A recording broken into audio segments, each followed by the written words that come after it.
রাতে সে বাদ হয়ে যাব। আমার মেয়ের একটা ভবিষ্যৎ আছে, একটা টোকার জন্য ওই দুইটা আগে বউ ছাড়ছে। আমি মিথ্যা কথা কিসের জন্য বলবো? আমার শাকিব খানের বড় ভক্ত তিনি। শাকিব খানের মতো কথা বলে বেশ ভাইরালও হয়েছেন। এরপর টিকটকার হিসেবে পরিচিতি লাভ করেন মাদারীপুর জেলার সদর থানার নয়াকান্দি কাঠের পুল এলাকার মিন্টু ব্যাপারীর ছেলে শাকিব খান। তাকে সামাজিক যোগাযোগ মাধ্যমে জুনিয়র শাকিব খান নামেই ডাকেন ভক্তরা।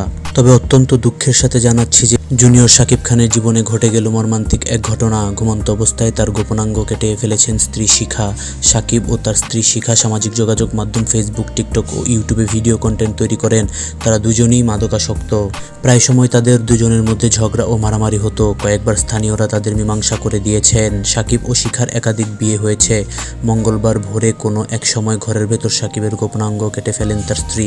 ঘটনাটি ঘটে নারায়ণগঞ্জ বন্দর উপজেলায় কলাগাছিয়া কান্দিপাড়ার এলাকায়।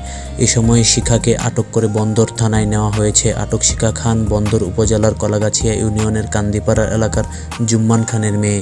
বিষয়টি নিশ্চিত করে মদনগঞ্জ ফাঁড়ির এসআই রাজু আহমেদ বলেন, জরুরি সেবা 999-এ ফোন পেয়ে আমরা ঘটনাস্থলে যাই। সেখানে আলোচিত টিকটকার শাকিবের রক্তাক্ত অবস্থায় বিছানার উপর পাওয়া যায়। গোপনাঙ্গ কেটে ফেলায় প্রচুর রক্তপাত হচ্ছিল। কেটে ফেলা গোপনাঙ্গের অংশ শিখার কাছ থেকে উদ্ধার করা হয়। তিনি বলেন, আহত অবস্থায় উদ্ধার করে শাকিবকে সঙ্গে সঙ্গে বন্দর উপজেলা স্বাস্থ্য কমপ্লেক্সে নিয়ে যাওয়া হয়, যেখান থেকে শাকিবকে ঢাকা শেখ হাসিনা জাতীয় বার্ন ও প্লাস্টিক সার্জারি ইনস্টিটিউট চিকিৎসার জন্য আনা হয়েছে।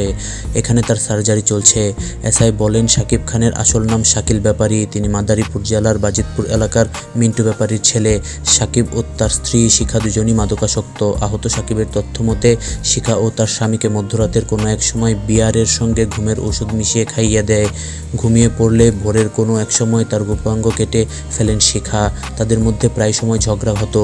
কী কারণে এই ঘটনা ঘটেছে সে বিষয়ে তদন্ত শেষে বলা যাবে। অভিযুক্ত শিখা খানকে আটক করে বন্দর থানায় হস্তান্তর করা হয়েছে।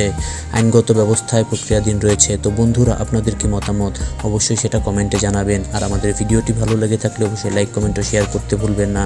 আর অবশ্যই আমাদের চ্যানেলটিকে সাবস্ক্রাইব করে আমাদের পাশেই থাকবেন। ধন্যবাদ।